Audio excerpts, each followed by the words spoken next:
itong Justice Committee diniklara ng sufficient informed.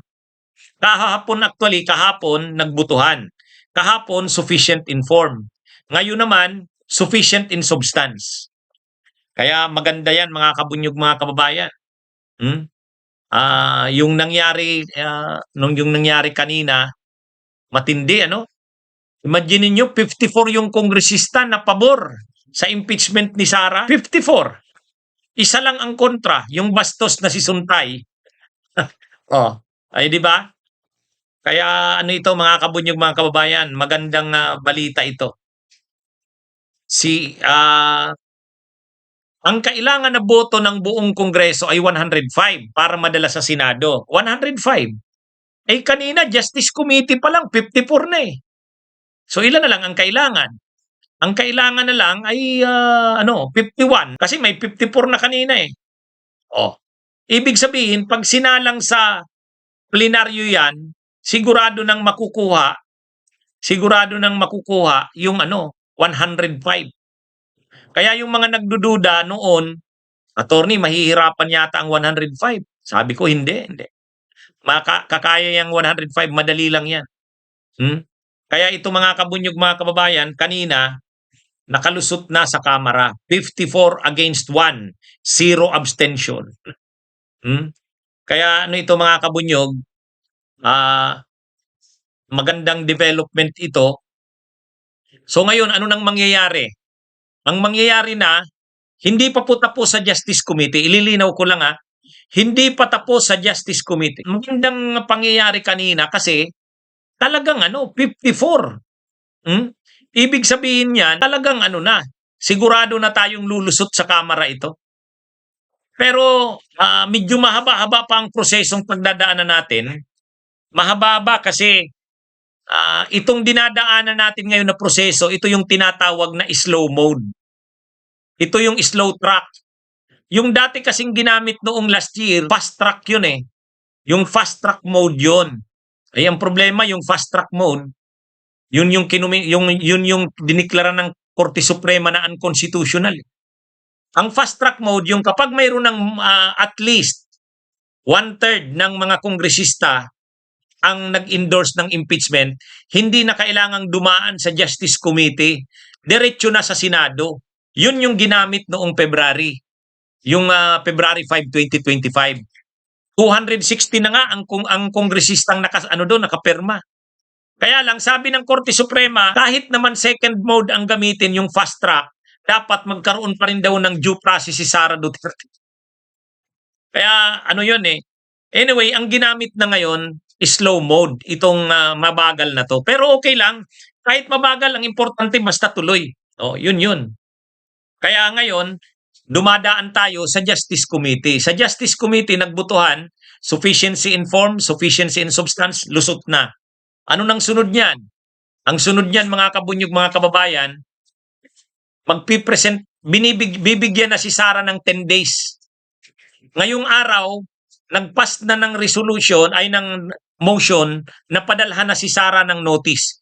So malamang bukas papadala na yan si Sara. Kasi may motion na kanina, approved na eh. So may 10 days si Sara na sumagot. 10 days. Non-extendable yan. Hindi pwedeng i-extend. Ngayon, after 10 days, bibigay ng reply ang complainants. Pagka-reply, bibigyan pa si Sara ng 3 days naman. Rejoinder. After nyan, maghihiring na uli ang Justice Committee, ipepresent na yung mga testigo at ebidensya. Yun. Diyan, huhubaran na si Sara. Kapag sinalang na yung mga testigo at ebidensya, si Madriaga at iba pa. Yan yun. Pagkatapos niyan, pag may probable cause, dadalhin na sa plenary. Magbubutuhan na ngayon. Diyan na kailangan yung 1/3. Kaya ito mga kabunyog, yan na ang mangyayari. Subaybayan natin yan. Papunta na tayo doon sa presentation na ng mga ebidensya at testigo. Huhubaran na yan si Sara Duterte. Mahuhubaran. Ang ibig kong sabihin ng mahuhubaran, lalabas na yung mga ebidensya, si Madriaga, yung unexplained wealth, bank accounts, lalabas na yan. Anyway, ano ang nakita natin kanina? Ang nakita natin kanina, walang nagawa. Walang nagawa ang kampo nila Sara Duterte kanina. Pahiyang-pahiya. Ah? Ah? Imagine niyo iisa lang yung kumontra sa impeachment ni Sara. Isa lang, si Bong Suntay, yung bastos pa. Akala pa nga nila kakampi nila si Rufus Rodriguez. Yung congressman yung congressman ng Cagayan de Oro. Hindi, pagbutuhan bumuto pa si Rufus Rodriguez para sa impeachment ni Sara. Yung sufficiency in substance, bumuto si Rufus Rodriguez. Dati maraming nagtatanong sa akin, attorney, ano ba yan si Rufus Rodriguez? Sabi ko, ano yan? Ganyan talaga yan si Rufus Rodriguez. Pero nung nagbutuhan na, bumuto si Rufus Rodriguez na sufficient in substance. Kaya ang doon kanina, 54 na pabor sa sufficiency in substance, 1 ang negative, yun na si Suntay, yung bastos na si Suntay, tapos 0 abstention. O yan na walang nagawa. Walang nagawa ang kampo ng Duterte. Alam naman natin ang mga argumento ni Suntay. Ano ba mga argumento ni Suntay? Sabi ni Suntay, ano ba yung argumento? Yun daw tungkol nga dun sa yung pagbabanta ni Sara na ipapapatay si PBBM saka si First Lady Lisa Araneta at saka si dating Speaker Martin Romualdez. Ang sabi ni Bong Suntay doon, ang depensa niya doon, yung controversial niyang nag-init remark. Ang sabi niya, hindi naman yun ni Sara, hindi naman yun intensyon, walang mali siya doon. Sabihin na natin na yun yung kanyang desire. Ang gusto niya, kung siya lang, i-chop yung ulo ni PBBM. Ang gusto niya, ipapatay si PBBM. Yung gusto niya, yung desire. Pero hindi naman daw yun. Imagination lang yun. Wala namang mangyayari doon. Tapos hinalimbawa niya na si Ann Cortez. Halimbawa daw siya, nakita niya si Ann Cortez doon sa Shangri-La. Ang ganda-ganda daw. So nag-init siya. Nagnasa siya kay Ann Cortez. Pero may magagawa ba siya? Wala daw. Imagination lang yun. Kaya katulad din daw kay Sara Duterte, yung sabi ni Sara, imagination lang yun. Desire yun, pero wala. Ayun. Lalo ngayon, napahiya sobra ngayon ang backlash kay Bong Suntay. Kaya yung tagapagtanggol ni Sara, si Bong Suntay, wala. Lalo pang nalagay sa kahihiyan. Samantala, tambak yung ebidensya. Tambak yung mga Kaya lang, hindi pa present yung mga testigo at ebidensya. Kasi nga, sufficiency in substance pa lang naman. Tinitingnan pa lang sa face, sa niya, ibabaw niya, pasado ba ito sa sufficiency in substance. Kaya yan mga kabunyog, mga kababayan, ang nangyari kanina.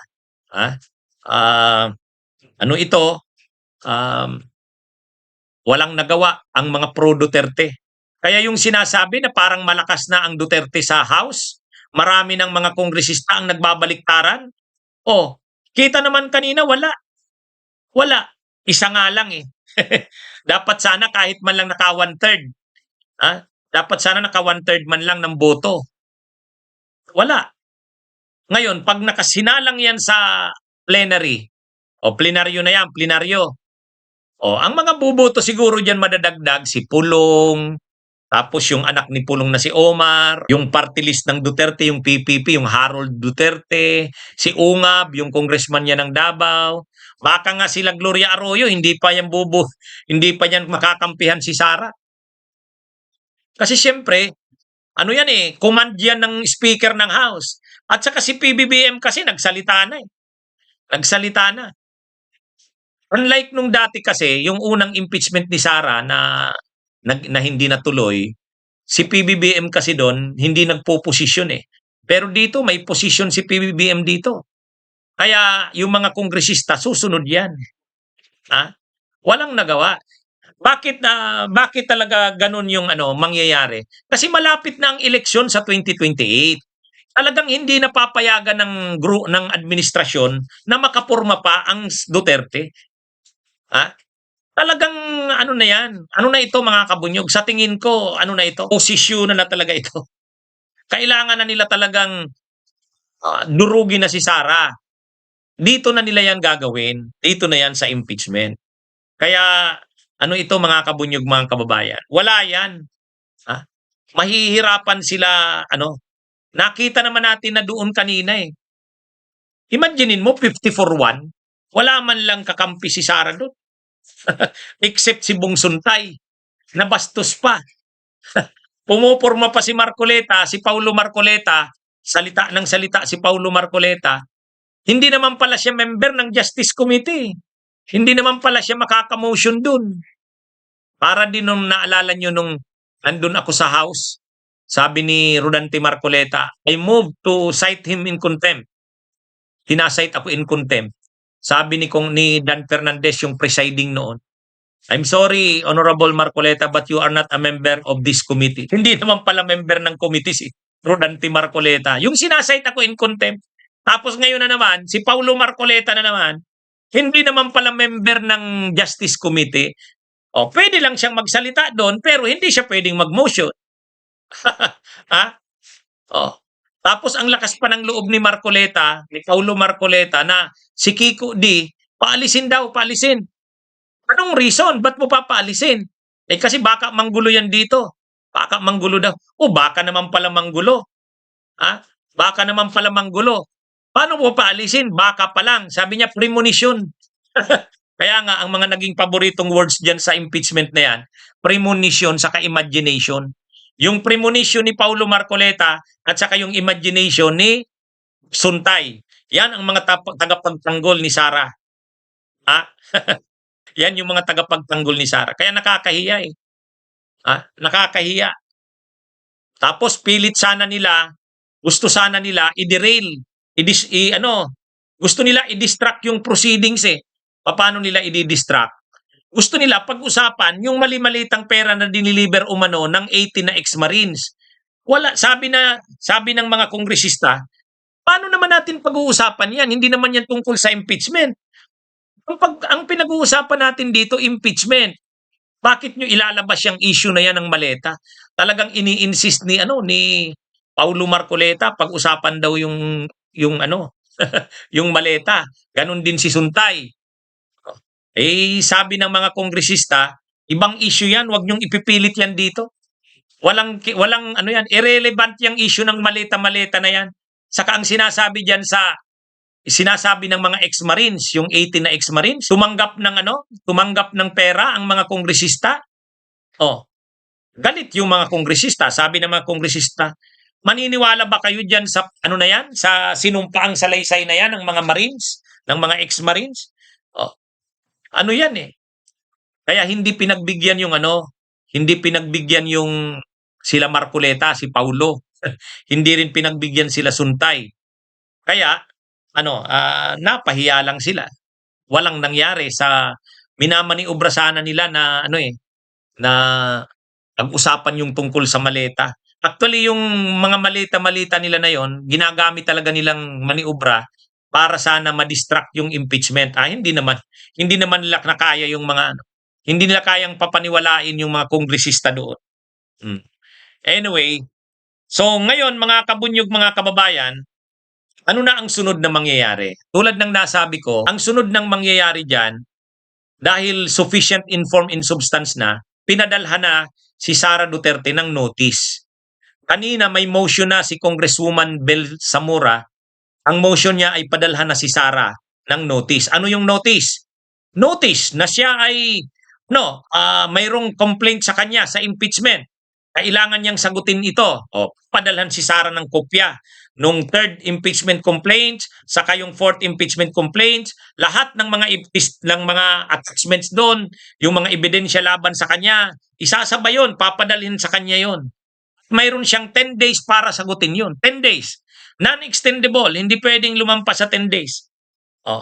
Ngayon, pagkasagot ni Sara, kung sumagot si Sara, bibigyan ng kopya yung mga complainants. Yung complainants, may 3 days naman yung complainants para magbigay ng kanilang comment. Tapos mayroon na namang 3 days si Sara para mag-rejoinder. Yan. After nyan, so 16 days, 16 days lahat-lahat. After ng 16 days, maghihiring na uli ang Justice Committee. Maghihiring na. Ano na ang pagkakaiba sa hearing? tatawagin na yung mga testigo, saka ipe-present na yung mga ebidensya. Yung kasing kanina, ano lang yon, parang overview lang. Ano ba yung mga ebidensya nyo? Oh, present kanina yung mga argumento. Pero sinasite lang doon yung paragraph ganito, sabi sa paragraph ganito, sabi sa ganito ganyan, pero hindi pa pinapakita talaga. Sa hearing, malamang after Holy Week na yan. Diyan na ipipresent yung mga ebidensya at testigo. Ngayon, paano mangyari? Pagkatapos i-present yung mga testigo at ebidensya, sabihin nating mga 2 weeks yan. Sabihin nating mga 2 weeks, yung hearing na yan. O mabilis na siguro, 1 week to 10 days. Pagkatapos niyan, magdi-decide na. May probable cause ba o wala? Pag nagsabing may probable cause, dadalhin na ngayon sa plenary. Sa plenary, hindi na kailangang i-present pa yung mga ebidensya at testigo pag sasalitain doon. Hindi na, plenary na yun eh. Sa plenary ngayon, magbubutuhan na, doon na kailangan ang 105. Doon na kailangan ang 105. Sa tingin nyo, makuha kaya ang 105 sa plenary? Sigurado na yun. Kasi kanina pa nga lang, Justice Committee pa lang yun, 54 na. Pagdating sa plenary, ang kailangan na lang naman 105, di 51 na lang ang kailangan. Kaya yan mga kabunyog, mga kababayan, sigurado na yan. Sigurado na tayo dyan. Makukuha sa plenary ang 105. Walang duda dyan. Sino pa naman, ano pa ba namang mangyayari doon? Unang-una, 105 na nga, ay 54 na nga kanina. So, kailangan na lang 51. Anyway, ngayon, aattend kaya si Sara Duterte sa hearing? Ay, nasa kanya yan. Pag hindi siya umattend siya o hindi, kahit nga hindi siya sumagot, tuloy na yan. Tuloy-tuloy na yan. Pero hindi pwedeng ang aattend para sa kanya ay abogado, bawal. Si Sara lang talaga ang pwedeng umattend. Yung abogado niya pwedeng magdepensa sa kanya, ay mag-ano sa kanya, tumulong. Pwedeng mag-assist sa kanya yung counsel. Pero hindi pwedeng abogado niya ang magsalita para sa kanya. Kaya ano ito mga kabunyog, mga kababayan? Kaya nakikita natin ngayon, natataranta na ang kampo ng Duterte. Kanina, nagsampa na sila ng kaso kay Madriaga, perjury. Tapos may balita pa na tinangkaan na ang buhay ni Madriaga. Tinangkaan na. May sulat yung abogado ni Madriaga sa NBI. Humihingi ng tulong na imbestigahan kasi kahapon daw pinagtangkaan ang buhay ni Madriaga. May mga ganyan na mga kabunyog na mayroon ng mga ganyang galawan. Mukhang kailangan na talaga si Madriaga alisin doon sa BJMP. I-secure na si Madriaga kasi testigo yan eh. Ipipresent yan sa Kamara, tapos sa Senado kung magkakaroon ng trial, kailangan si Madriaga doon. Anyway, so yan na mga kabunyog, mga kababayan, si Sara Duterte papadalhan ng notice. Ngayon, nasa kanya kung sasagot siya. Kung hindi siya sumagot, tuloy pa rin ang hearing ng Justice Committee. Kung sumagot naman siya, magkakaroon ng hearing, hindi siya pwedeng hindi ang umattend. Siya ang dapat umattend. Bawal ang abogado. Yan ang malinaw dyan, mga kabunyog. Actually, itong pinagdadaanan ngayon na proseso, napapansin nyo mahaba. Alam nyo kung bakit mahaba ito? Kagagawan ng Korte Suprema eh. Kagagawan to ng Korte Suprema. Ang nakalagay sa Constitution, dalawa ang paraan ng pag-initiate ng impeachment. Ang unang paraan ng impeachment, mga kabunyog, ang una, yun sanang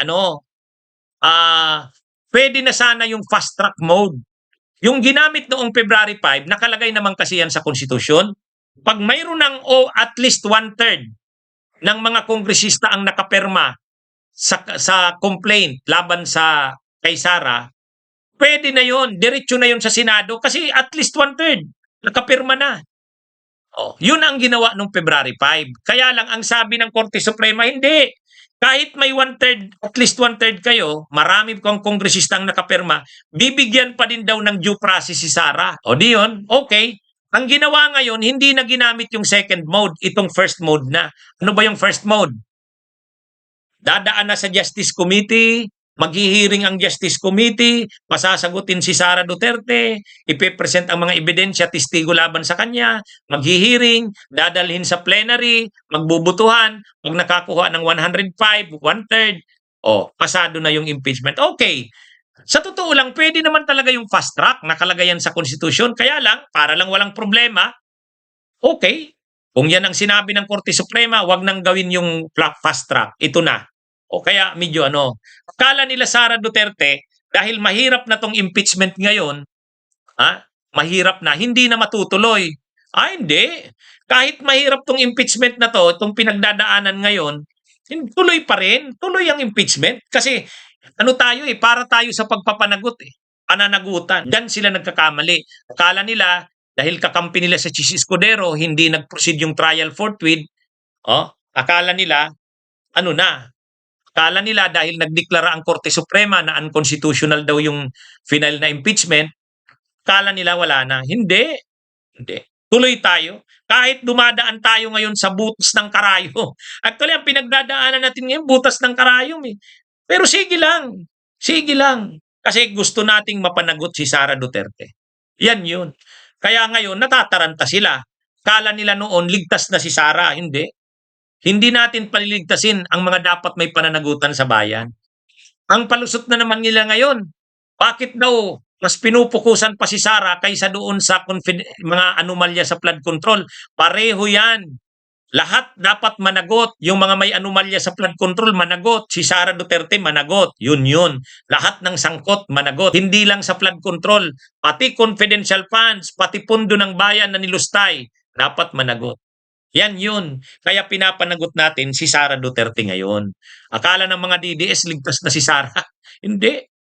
At ang mangyayari dito, removal from office and perpetual disqualification. Ang perpetual disqualification, hindi na siya makakatakbo. Wala na. Pag hindi nakatakbo si Sara sa 2028, wala na ang kanilang pag-asa. So ngayon, pag-usapan natin mga kabunyog, mga kababayan. Kaya pagdating sa Senado, pagdating kaya sa Senado, makonvict si Sara? Yan ang pag-uusapan. Ang kailangan na boto sa Senado ay 2/3, 16. 2/3, 16. Ngayon, makuha kaya ang 16? Makuha kaya ang 16? Ano sa tingin nyo? Sa ngayon, ang majority ng Senado ay 15. Ang minority ay 9. Ang 9 na yan na minority, alam naman natin kung sino-sino. Siyempre, si Chis Escudero, si Chis Escudero, si Cayetano, si Amy Marcos, si Marcoleta, Bongo, Bato, Estrada, Joel Villanueva, tapos sino pa ba? Nakalimutan ko. Basta siyam yan, di ba? Siyam yan. Ngayon, doon naman sa kabila, 15. Kaya lang, yung 15 na mayorya, mayroon diyang isa na hindi yan boboto sa impeachment ni Sara, si Pia Cayetano. Nasa majority yan, pero pag nagbutuhan yan, kung anong sabihin ni Alan Peter, susunod yan si Pia. Kaya wala na, wag na nating bilangin. Ibig sabihin, nabawasan pa, 14 na lang, 14. Yung dalawa na magkapatid na Villar, Mark saka Camille, nasa majority yan. Pero, dahil dito sa mga problemang kinakaharap nila itong mga kaso nilang ito, tuloy ngayong araw may subpina na sa kanila ang DOJ. Sila na mag-anak, si Manny Villar, Cynthia Villar, Camille Villar, Mark Villar, hindi sila basta-basta papalag sa administrasyon. Sa tingin ko magiging sunod-sunuran yan. Pag sinabi ng administrasyon, i-impeach nyo si Sara, sasama yan si Mark Villar at Camille Villar. Kasi malaki ang problema nila. Diba? Malaki ang problema nila. Dito naman sa siyam na senador, yung siyam na senador, may problema si Chis, may problema si Joel, may problema si Jinggoy.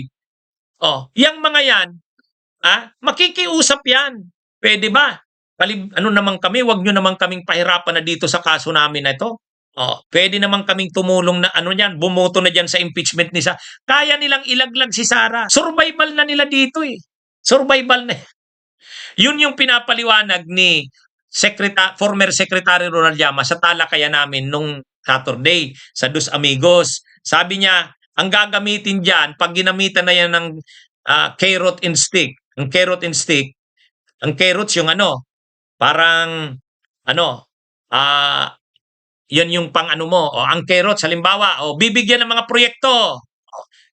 Di ba ang sabi noon ni ang sabi ni Corona nung panahon ng impeachment niya, yung mga senador daw, pinatawag daw sa Malacanang.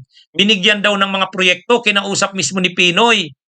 Naalala nyo yon? Sabi ni Corona, yung mga senador, pinatawag sa Malacanang. Eh. Oh, binigyan ng mga projects, 50 million, 100 million. Oh, kaya, nung nagbutuhan kay Corona, 20 yung para sa conviction niya, 3 na lang yung hindi, acquittal. Ang para sa acquittal, si Joker Arroyo, Miriam Defensor, saka si BBM. Yung 20, kinonvict si Corona. Pero nung una, 13 yung 13 yung nasa acquittal ni Corona, 10 lang yung para sa conviction. Sabi ni Trillanes yan. Di ba may talakayan kami ni Trillanes kagabi? Diniscuss yan ni Trillanes eh. Nung una daw, 13 yung para sa acquittal, 10 yung conviction. Karamihan ng senador, GMA eh. Pero nung gumalaw na yung Malacanang, ginamit na yung carrots and stick, wala na. Binigyan na ng mga proyekto. Siyempre, politika yan. Anong sabi ni former Secretary Llamas sa talakayan namin sa Dos Amigos? Ganyan talaga yan. Pag gumalaw na diyan ang Malacanang, maiiba na ang takbo niyan. Posible diyan sa siyam na yan na senador, na minorya, pro Duterte, may babaliktad diyan. Kaya posible pa ring makuha ang 16. Lalo na pag nakita, naggarapal talaga ang ginawa ni Sara. Kapag nag-trial sa Senado at matibay ang mga ebidensya, at lalo na pag nilabas na yung mga bank accounts ni Sara sa Senado, maiiba yan. Maiibaan niya yan. Kaya alam naman natin ang nangyari kay Corona. Bakit bumoto sila sa conviction kay Corona? Pinakita yung dollar accounts ni Corona. Pinakita yung dollar accounts ni Corona. Kaya kahit yung mga senador na para sana sa acquittal, hindi, na sila, conviction. Kasi grabe pala yung mga pera ni Corona. Chief Justice ka lang ng Korte Suprema. Justice ka dati at saka wala ka namang mga negosyo tapos ang mo may mga dollar accounts ka, grabe ang mga laman. Yan ang mga kabunyog mga kababayan. Kaya ang nangyari dito, posibleng makuha pa rin ang 16. Posible yan. Maraming mangyayari diyan. Pag nakuha ang 16, mari-remove sa office si Sara at perpetual disqualification from holding public office. Yan yung diyan. Yan yung malinaw diyan, mga kabunyog. Yan yung mangyayari diyan. Kaya ang sabi ni former Secretary Ronald Llamas, posible pa ring ma-convict si Sara diyan. Abangan natin. Ang sigurado, pag nakarating sa Senado, trial shall proceed forthwith. Magpuproceed sila kaagad sa trial. Nagsabi na si Senate President Soto, basta't makarating sa kanila ang impeachment, magta-trial kaagad sila. Sigurado yon. Hindi ito tulad nung panahon ni Chis Escudero. At saka nung panahon kasi ni Chis Escudero, si PBBM hindi nagsasalita eh. Ayaw niya nga ng impeachment kay Sara. Ngayon iba na. Nag-iba na. Parang katulad din yan sa ICC. Nung una, yung stand ng administrasyon ni PBBM, hindi magko-cooperate sa ICC. Nung bandang huli, nag-cooperate na eh. Anong sabi dyan ni Ombudsman Boyeng Rimulya? Ay wala eh, nag-iba na ang panahon eh. Nag-iba na. Ganyan din yan. Sa ngayon, iba na yung panahon. Si PBBM ngayon, hindi na siya sa impeachment ni Sara. Dati, ayaw ni PBBM. Kaya naman si Chis Escudero, ang lakas ng loob na wag mag-proceed sa trial kaagad. Kasi wala namang stand si PBBM eh. Ganon din yung mga justices ng Korte Suprema. Kumbaga, wala eh. Magdi-decide sila based sa tingin na nila. Walang pressure. Kaya mga kabunyog, mga kababayan, maraming yung nagbabago dito. Ang isa pa, malapit na ang eleksyon sa 2028. Magpapasiguro ang administrasyon na hindi manalo si Sara Duterte. Paano mo ba masisigurado na hindi manalo si Sara? Di wag makatakbo. Di ba? May napanood ako. Sabi ng isang in-interview sa TV, sigurado yan. Pag nanalo si PBBM ay si Sara, ang option lang daw ni PBBM, it's either makulong siya or magpa-exile sa ibang bansa. Totoo yun. Totoo yun. Sino ba ang unang hahabulin ni Sara? Vindictive si Sara eh. Sino ang unang gagantihan ni Sara kung manalo siya?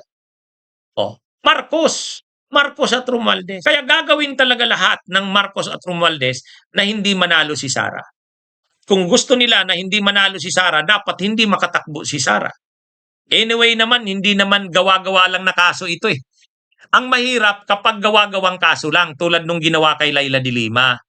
Ha? Yun, trumped up charges yun. Itong mga ginagawa kay Sara Duterte, hindi ito gawa-gawang kaso. Talagang totoo ito. May mga ebidensya, may testigo. Ha? Anyway, mga kabunyog, mga kababayan, ano ito? Kaya kung sa tanong na ang mga senador kaya ay bumoto para i-convict si Sara, makuha kaya ang 16? Mayroong pag-asa, malaking pag-asa. Kasi iba na ang panahon ngayon. Ang administrasyon ay talagang pumuposisyon na. Pumuposisyon na. Kasi patapos na ang termino ni PBBM. Papasok na sa 2028. Kailangan magpasiguro siya. Kaya nga ginagawa ni PBBM ngayon, nakikipag-usap na rin sila kung kani-kanino, di ba? Inamin niya rin naman ni PBBM, mayroon ng mga usapan. Hindi pa lang nila i-announce. Naghahanda na rin sila sa 2028. At ang pinakatamang paghahanda sa 2028, hindi dapat makatakbo si Sara. Ito na yung impeachment. Ito na yun.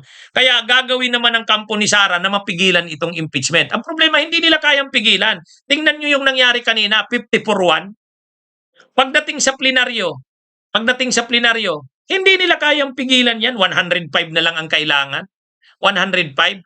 May 54 na kanina. Di 51 na lang. O sigurado na. Pagdating naman sa Senado, 16. Kaya yan. Maraming mangyayari pa dyan. Sigurado yan. Bunyog, bunyog, halikan na kasama ka. Bunyog, kapag buklod ay may pag-asa. Luzon, Visayas, Mindanao, isa ang pananaw. Sa bagong Pilipinas ang bunyog isisigaw. Bunyog, bunyog.